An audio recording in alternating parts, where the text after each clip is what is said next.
And we are back. What's up, good people? We're back in the building, man. Let me say this up front before we even get into it. It has been a long day for me. I am tired.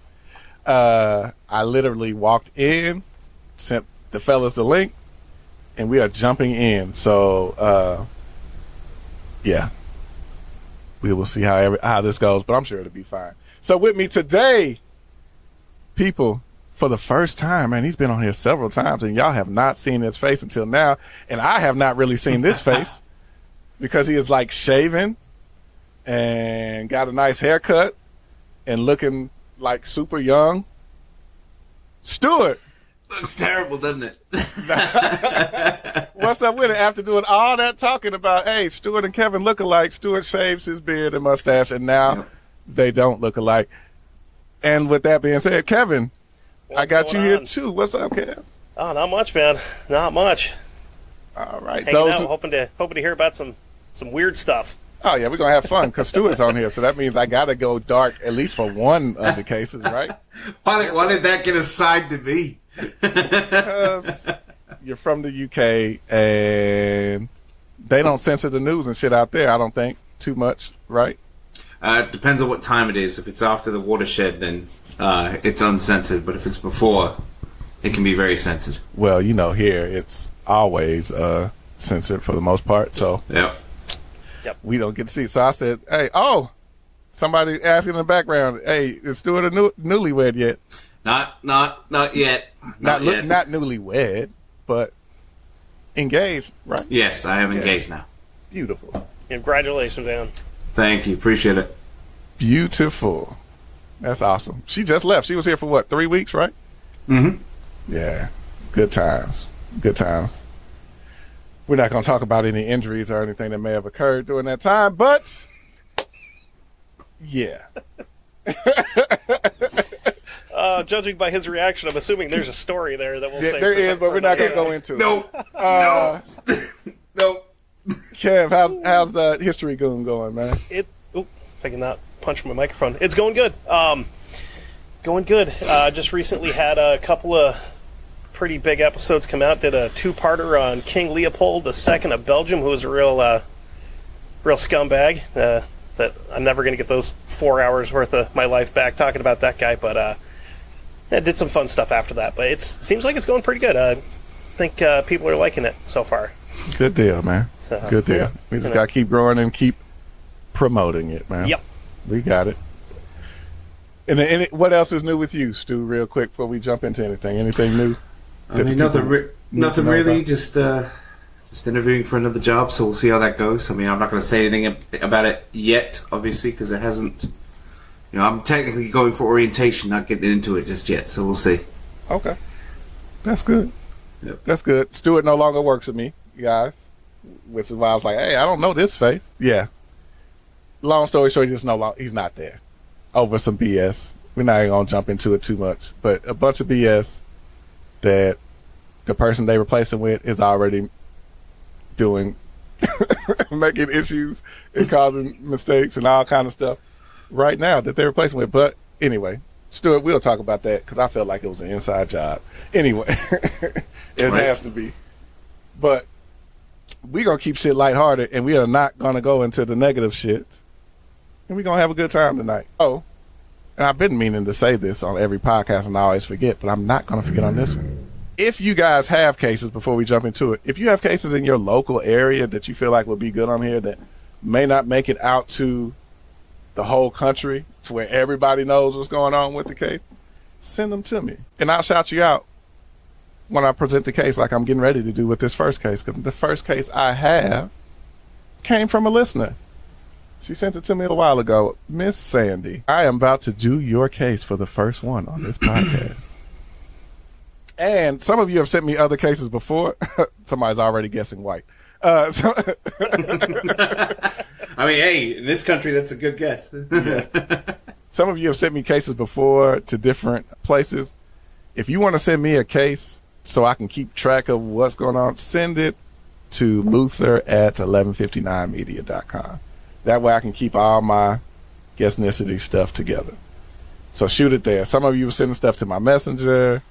And I got 2 different Facebook accounts with 2 different messengers, so it just gets lost in the mix with everything. So, yeah, send it there. Luther at 1159media.com. Media, right? Kevin, that's our email with I believe 1159media.com. Yeah. I'm about 90% sure. Yeah. That's right. Yeah, at 1159media.com. Beautiful. All right, so let's jump into this first case. Both of you are history buffs a little bit, right?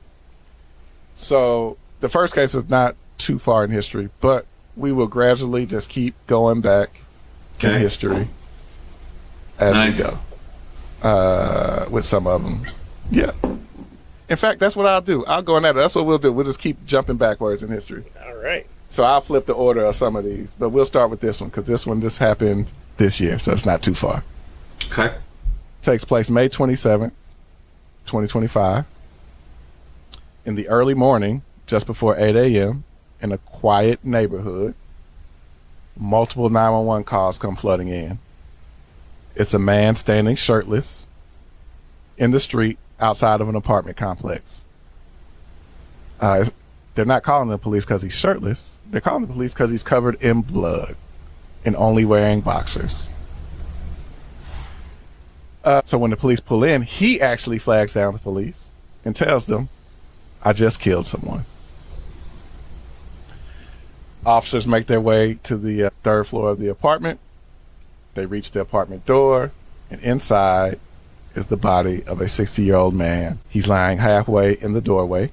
He has a knife stuck in his chest. Oof. He's been stabbed 19 times, most of them in the torso. There's blood on the walls, on the door frame, on the floor. The place is in chaos. Furniture overturned, dishes broken, and a broken knife handle in the sink. It looks like the aftermath of a very personal and very violent encounter. So, broken knife handle in the sink. Are we going to find that blade in him somewhere? I don't know. I mean, he still has a knife stuck in his chest, so I don't know if it's the same knife that the handle's broken off of. Damn. You got to stab somebody hard to break a knife, though. That's a lot of force. Well, it depends on what the handle material is made out of. If it's like full tang, because the tang could still be there, and the handle could be broke, right? That's Look true. at me watching Forged in Fire like I know what the fuck. My brother builds knives for fun. He's got a forge and stuff, so he's constantly like nerding out about it. I'm like, dude, I have no idea. Like, I just get one for Christmas and I'm cool with it. So, hey, Forged in Fire. Me and my wife swore she could make a knife because we would watch that so much. She knew what she was doing.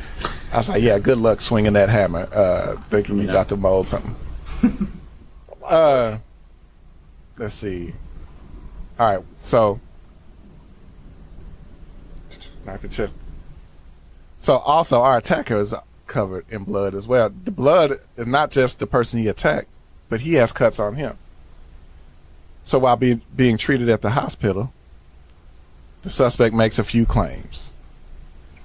He says that the man that he killed tried to kill him first. And then also that the man had been holding his sister captive for 13 years. Okay. No one, including law enforcement, could verify the fact of his sister being captive for 13 years. But that's what he kept telling the police. Now, it does look like there was a struggle. It sounded like there was a struggle looking at the house with the fight. So who knows who started attacking who. But, yeah. There's no sign of a so-called captive sister. No evidence that the victim had any criminal history. Police say the self-defense claim doesn't line up with the facts. A detective testified that a woman may have been inside the apartment just before the stabbing, but she hasn't been located. Despite the suspect's wounds, the number of stab wounds on the victim and the positioning of the body and the weapon left in the chest all point to intentional homicide, not survival. So the suspect has been charged with second-degree murder and is being held without bail. The judge said just recently said they found probable cause to send the case to trial. So with that, what would your guess be before I give a location? Thinking white or Hispanic, one of the two. I know I have to narrow it down, but... I'm pretty one way with white. With white? Yeah. That sounds about white, yeah. Yeah. Honestly. We got a few different guesses in the back door. Mostly white, though. Everybody's like, still feels white. We got one. I think we'll always have a Mexican or Hispanic vote just for Jess. Everybody wants to shout out like, Jess. I went with the precedent where, like, the only stories I know about where someone is like, oh no, they took somebody and held them captive for a decade, they're either like Ariel Castro or that Joseph Fritzl guy that was over in Austria that like did some pretty gnarly stuff to his daughter in a basement like maze that he built in his own house. Daughter? Yeah. Mm-hmm. Yeah, I'm gonna have to look that one up. Oh, Thanks. dude, yeah. Put that on my list. That's rough. That's a twisted. The details in that being. are bad. Like I was gonna cover that at one point. I was like, nah, I'm good. Oh, okay. Yeah. All right. Well, you may not cover the last case then. No. Like, I won't go into too many details, so you can look into it but it's pretty gross. Yeah, I believe it. Yeah. Okay. So this happened in Manchester.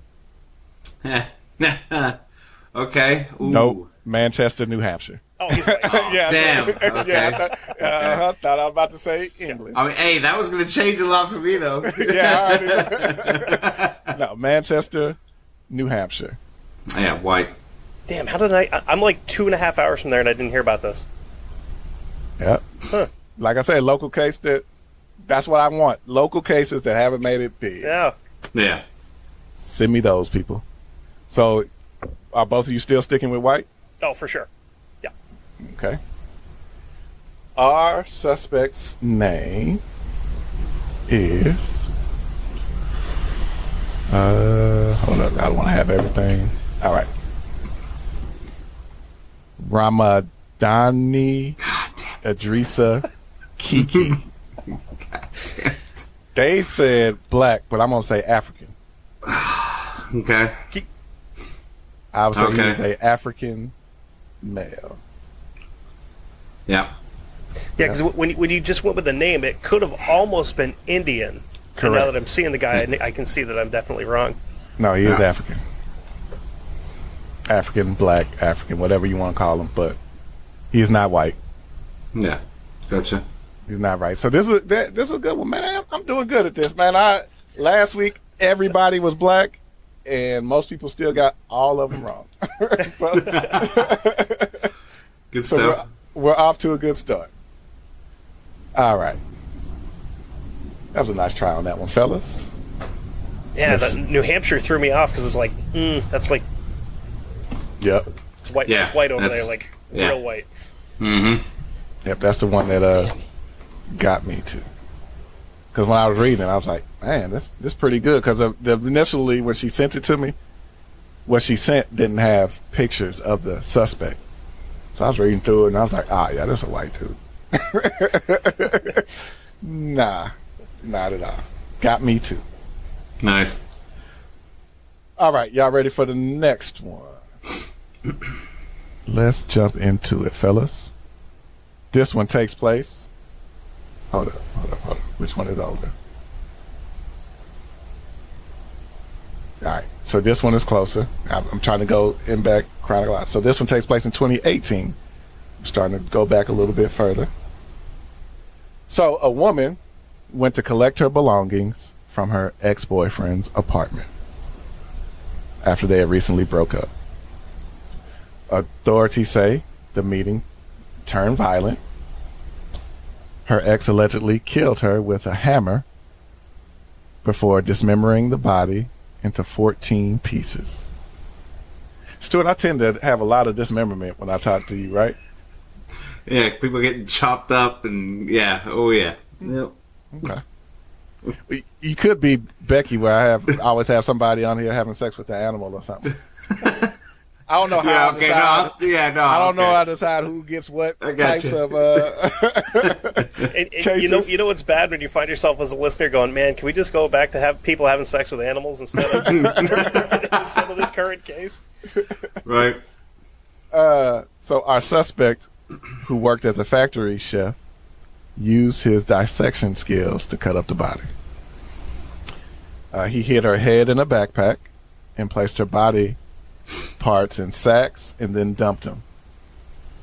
CCTV footage captured the two of them entering the apartment together that evening, and then 2 days later, our suspect leaving with garbage bags. The footage ended up becoming critical evidence in the case. Investigators say the murder was driven by jealousy. The victim had reportedly reunited with her ex-husband. Fingerprint evidence and surveillance footage tied the suspect to the crime. After initially giving conflicting statements, the suspect eventually confessed to both the murder and concealment of the body. Now, with that, what would you guess? Hispanic. Heads and backpacks always strikes me as white. Heads and Okay. backpacks, white, Okay. Hispanic. Okay. Okay. What sucks is I really can't give the location because it would give it away. Okay. So, and also, Kevin, since you're on with Stuart, I tend to go international with some of these. Mm-hmm. So this is an international case. Okay. So now that it's international, how about this? Let's see if you can tie it down to the country if you can't figure out the ethnicity. Because it's not in the U.S. Okay. I'm going to get weird. Australia. Australia. Okay.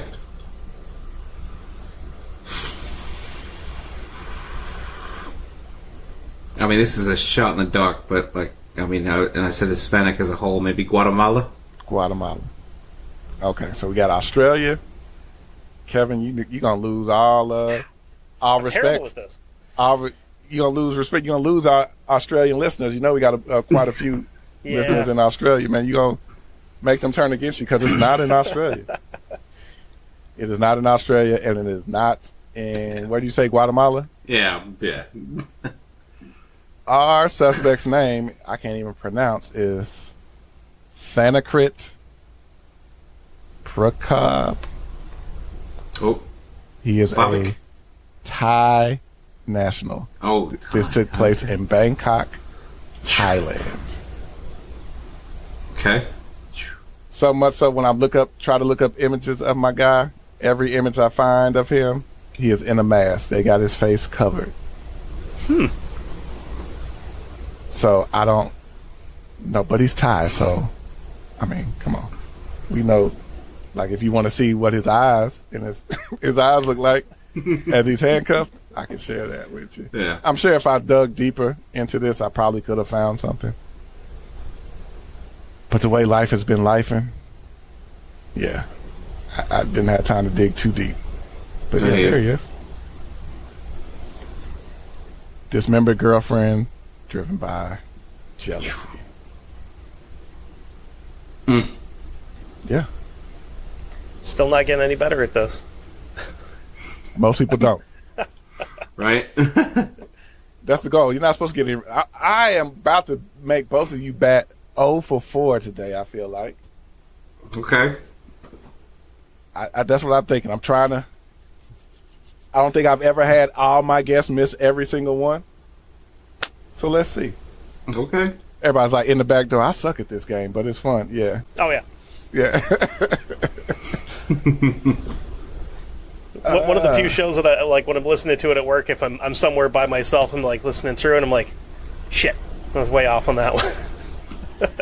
It's funny the number of people I hear saying that they'll be at work listening and they'll just be yelling out races, and people are like, what? Like, what's going on? All right. Next case. This case takes place in October of 2013. A mother and her 2 children, ages 9 and 8, are reported missing. They're last seen at home, and within hours, red flags are flying. Neighbors say they heard shouting the night before, a fight, a man's voice, and then nothing. It goes quiet. Police hone in on one person. Of course, it's the husband and the father of the children, right? He's got motive, opportunity, and a dangerous temper. The day before the disappearance, he confronted, I was about to say comforted, nope. That's different than confronted. He confronted her at work, angry after discovering text messages from another man.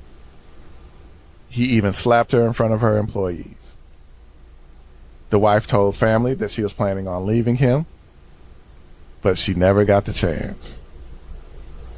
When police arrived, investigators found a blood stain on the carpet, cleaning chemicals in the family home. That always throws me off when they say cleaning chemicals in the home, because I feel like almost every home should have some form of cleaning chemicals, right? Yeah. I'm about to say, if I killed somebody in my house, I got cleaning chemicals, but I had cleaning chemicals before I started killing that person in my house. So you can't use that as evidence. But anyway, phone records show the suspect was at the house for an extended period of time that night, and then later was at a cemetery. But even though he was at a cemetery, what's crazy is the bodies have still never been found for all 3. You said this was 2014? 2013. October of 2013. Damn. Yeah. Over a decade. Yep. Despite that, investigators are confident he confessed to killing his wife, but denied harming his children. Still, police believe he murdered all 3. Yeah, because where did the children go if you didn't touch her? It's not like he killed her and then some other random stranger killed the kids, you know? Right. What are we feeling so far going through this? I'm at white, honestly. Yeah, white? Yeah, I'm pretty confident it's a white person. But like you said, you're trying to get us to 0 to 4, so, you know. Yeah, I'm so I'm going to go Asian just because that's, I think, the only one I haven't guessed yet so far. Yeah, but we've already had Asian. Oh, that's true. Damn it. Yeah. But it doesn't matter. Like I said last week, everybody was all white. True. So don't let me say just because I said Asian, it's not Asian, because it could be. Honestly. I'll stick with it. Why not? Okay, there you go. So in 2017, after years of delays, the case goes to trial.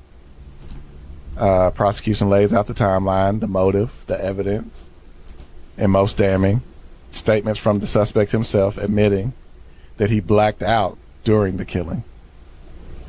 So he said he don't even remember it. Witness described his obsession with control and violent outburst. The jury didn't take long to convict him. And he is sentenced to death. So this is in the U.S., I will say that. 3 murders, no bodies, no remorse. Like I said, he was sentenced to death. The judge called the murders cold, calculated, and premeditated, even without recovering the victims. The case is seen as one of the most thoroughly proven no-body homicides in Florida history. So it happened in Florida. So now that you know it's in Florida, what race would you choose, or what do you think? Florida's a tricky one though, because you got everybody, all in one spot. Yeah, I'm still with white. This sounds like some Florida man shit. There's a little bit of everybody in Florida. Yeah, that's correct. I'm gonna switch it up. Let's go. Let's get super specific. We'll go Cuban. Cuban. Yeah. Okay. Liz in the back door said race Florida man. Look. Florida man is his own race. I like, yeah, that makes sense. Keyblade says Whitey McGee. Apex Erica is with you, Kevin. She said Cuban as well. DJ said Florida man. Everybody's like Florida man is its own race. We got several white and then Hispanic in the back door. Somebody said hey, Asian was already done. African American. But what's crazy is, well, I don't know. The killer's name is Luis Toledo. So since y'all going specific race, it's Hispanic, but I can't tell you if it's Cuban or not. So Molly, if you're doing the Molly, not if you are doing the scorecard. Since you're doing the scorecard, the Cuban guess will give because I can't tie it down to a specific Hispanic race. Yeah. Then if you were to get more specific as to where in Florida, that could be like closer to right, but it could also make me look like a dickhead for just guessing that if it's like Miami, you know, like could go either way. Let's show you what Mr. Toledo looks like. There he is. And it was Daytona Beach, Florida. Just so you know, you want to know the area. Let me see if I can find any more pictures of this man.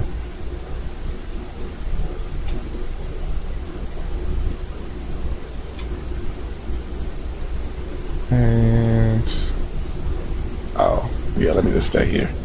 Because if I leave that screen, then it's gonna there we go. Everybody's showing him with glasses on. I guess he wore glasses. But honestly, if you saw the man on the street, like, would you really think what he looked like? Well, I guess he does kind of look. Once I made it larger, like the other one with the clean shaven face, he almost looked like he could be a nice guy. Mm-hmm. But once he grows that beard out, he almost looks cartelish. Yeah. Yeah, he looks like he could be part of the cartel. That's a like zero remorse smile too. That's yeah. Mm-hmm. I agree with that. I agree. Let's see. Yeah, man, doesn't that look like cartel? Even though he wasn't part of anything, like I don't want to just tie him to the cartel. He just kind of looked like that stereotypical look that they would give you when it comes to that. Yeah. Mm. All right, so let's jump in to the fun last case that we have. All right, so this one takes place 1988. So yeah, we dropped back in time a little bit. But see, Kevin, you do a lot of stuff that's like further back than that. Yeah. And then Stuart, you're the same way. You like, yeah, yep, time. Bronze Age, Iron Age, yep. Yeah.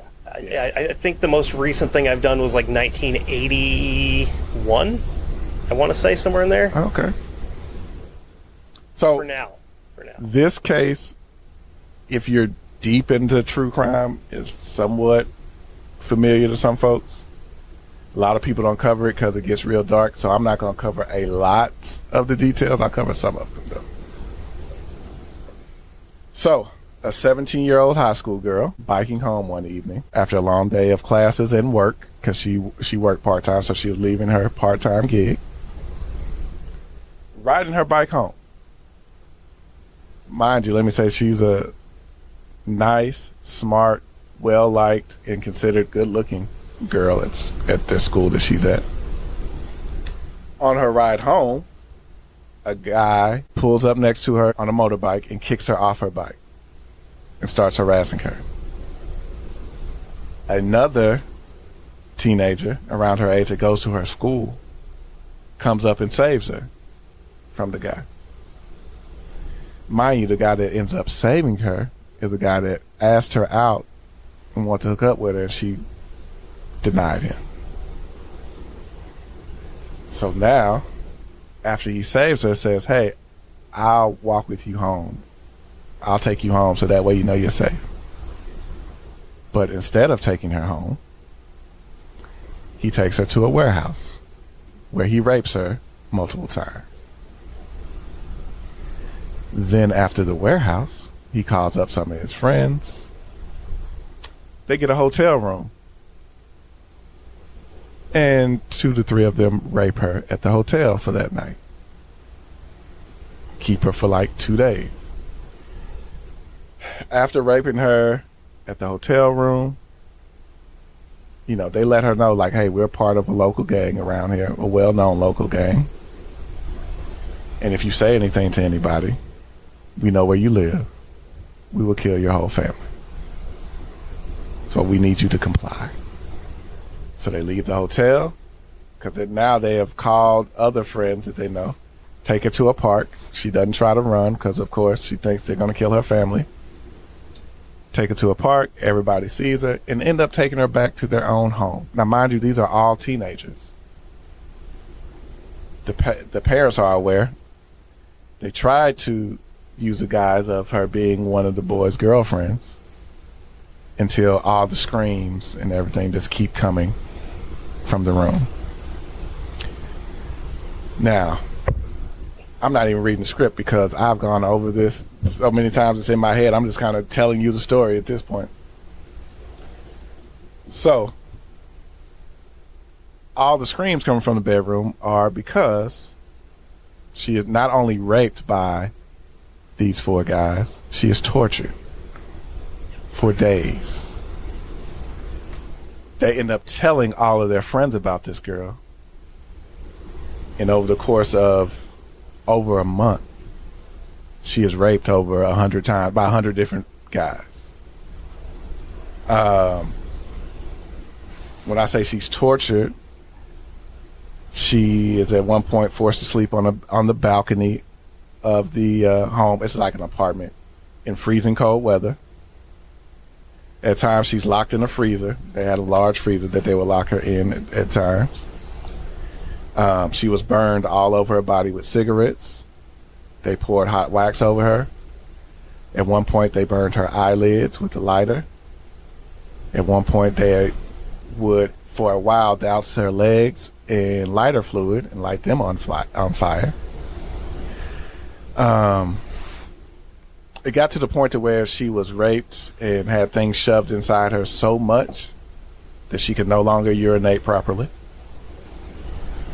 It got to the point to where she could not breathe because her face was beaten so bad that she could no longer breathe through her nose from blood clotting up in her nose. Like I said, and the parents were all aware, but because they were a part of this gang, they were just scared of the kids and everything. She was forced to drink her own urine. At one point, she could no longer grab anything with her hands because they had crushed her hands and almost all the bones in her body with weights, with like dumbbells and stuff. At one point, I heard that they put her head against the concrete and they would take turns jumping on her head. Mind you, none of this was killing her. So she was living through all of this. It got to the point to where they took firecrackers, and not only in her lady parts or in her anus, but in her ears, her mouth. Anywhere she had an opening, they would stick fireworks in and light them. And all this happened inside a home inside of a quiet neighborhood. She was held captive for a total of 44 days.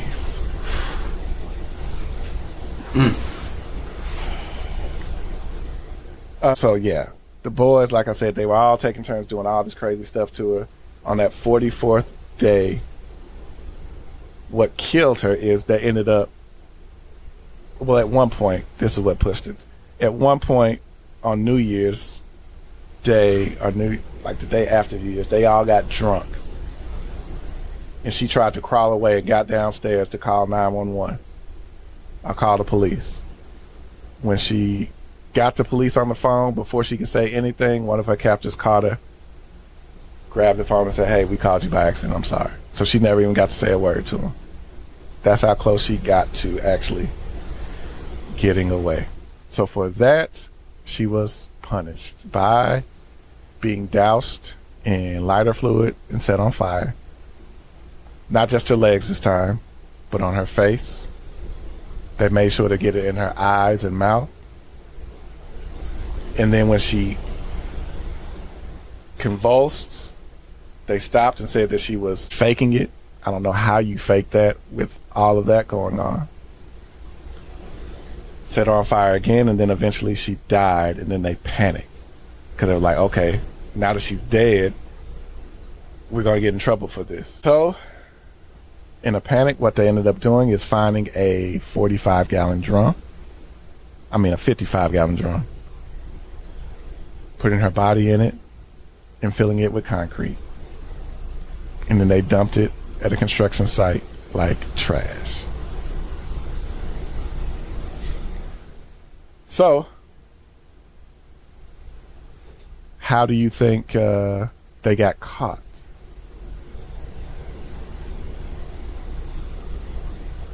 Because it sounds like they got rid of the body. Nobody was saying anything.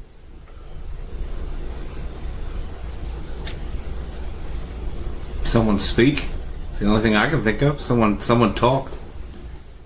So, what happened is they're all shitty individuals, pretty fucked up guys. They, even while they had her, were still raping other women in public, and got caught for a rape of another woman.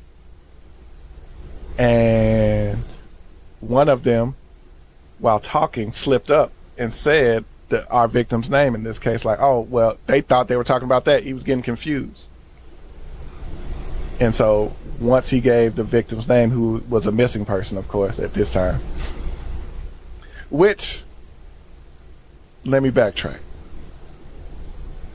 When she was missing for about 3 days, her parents reported her to the police missing, started making the news. And so they had our victim call her parents and say, hey, I just ran away. I'm fine. Tell the police to stop looking for me. I'm not coming home. I don't want to come home. Like, I ran away. So that kind of stopped a lot of the investigation there for a while. At one point, the word got around so much, one boy from their school called the police and sent the police over to that house. And the parents told them, oh, there's no girl here. And helped cover it up. And so the police just left. They never searched the house or anything. In that interrogation, he ended up confessing, ratting on 3 of the other guys. So mind you, she was raped by hundreds of guys, but only 4 ended up getting caught and convicted. So, with that, I will say this. Again, this is international. So, what are we thinking? Now that I say international, may have flipped some of your responses at this point. I'm going to say Middle Eastern. I know what case this is. This was Asian, we'll say. Yep. Asian. Stephanie in the back said Chase covered this. I didn't realize Chase covered it. That's how you know I got so busy I don't even listen to other podcasts now. But yep, Asian. You are correct. Which Asian country would you want to go with? This is Japanese. Yep. Oh, Japanese. okay. This is the second story that you've done on here that I've gone, oh, I know that case. The first one was the Mexican female wrestler that was killing all the old ladies. I was like, I know that one. Yep. Yeah. Yep. This was I don't remember where I heard this one, but it was it might have been last podcast on the left, like years and years ago. But this was a bad one. Yeah. It goes very dark with this case. I think I heard Dead Bug cover this at one point. I didn't ever listen to it, but I heard he covered this one as well. Yeah, the suspects, Hiroshi Miyano, Joe Aguda, Shinji Minato, and Yasushi Watanabe. I didn't even pull up their images. We don't even have to look at them. They were all Japanese teenagers. 2 were 18, 1 was 17, and 1 was 16. And the gang that they were a part of was the Yakuza. Yep. So, of course, everybody fears the Yakuza out there, you know? Yeah, you don't, not guys to screw with. So, like I said, a sadistic campaign of torture. And so, Stuart, you've never heard of this case? Uh-uh. So how much time do you think these guys got? Chinese court system for Yakuza? I have a feeling I'll be amazed if they did time at all, to be honest. Oh, no, they did time. Oh, they did time? Okay. Yeah. They did time. Sometime. Let's say sometime. The correct answer is not enough. Right, correct. Yeah. No, for sure not enough, because they're all out right now. Mm. All of them are out, walking freely. Some have been arrested again afterwards and still back out again. So the ringleader only got 20 years. At first he was sentenced to 17, and then he tried to appeal it, and the judge was like, oh, you trying to appeal it? Got more time. So bumped it up to 20. The rest of them got anywhere from 5 to 8 years. Yeah. Most of them didn't even serve their full sentence. That's insane. That's frustrating. So, because in Japan, when you're a juvenile, they feel like they can rehabilitate you. Mm-hmm. And also, of course, some are saying the ties to the Yakuza had something to probably do with that as well. So mind you, everything I told you about the case is still light compared to all the details that I've heard, read, and everything going into it. I tried to keep it as broad as I could, but it got pretty fucking dark, you know? Yeah, it was. So that was another rough one. I have a problem with, I'm finding, ending with like real rough cases and not have anything to like lighten it up after the fact. So you know, Sam, when he does these dark 911 calls, he always has a happy ending at the end to be like put a smile on your face and make you laugh and kind of forget about it. I don't have a happy ending. I've got an interesting fact for you about the Japanese criminal system, though. Oh, what you got? So if you are convicted to die in prison, they don't set a date. So you're just on death row, and you never know, like, when they come to unlock your cell, if it's like you're going out for exercise or if you're going to be hung or however they kill you. You have no idea. It's just one day somebody comes and knocks on your door, and you're like, oh, time to go, I guess.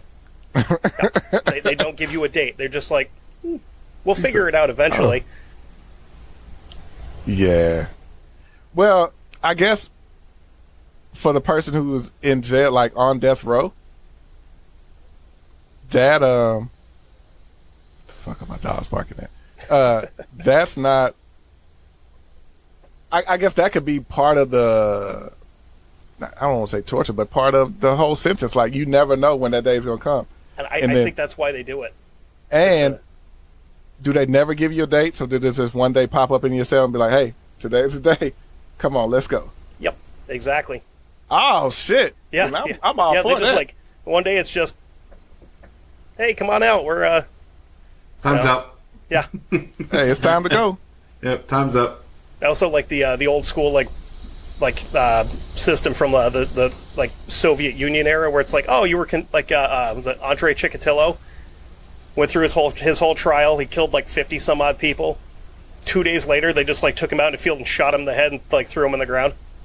Like, you were sentenced to death, not sentenced to sit in prison for 20 years and then die. No, we're going to kill you immediately. You know, with Right. some people, that works. I'm okay with that.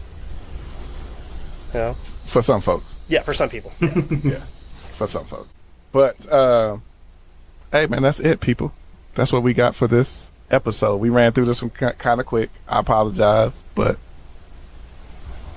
it's been a day. But Operation Retire Luther will start at the beginning of September. We talked about that on the last episode. Some of y'all are ready for it. But I will have more details coming in September or as we get closer. But I could use y'all's help currently. Like I said, send me more cases local. And I'll shout you out like I did Sandy today for giving me that first case. I think Sandy's in the back door.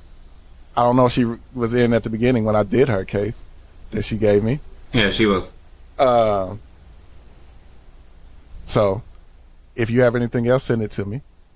Also, I appreciate you, some of you listening to the last podcast, and when I told you about the people call me racist on Apple, some of you went back and shot back comments to that person mentioning that. So, yeah, please continue to comment, like, subscribe everywhere.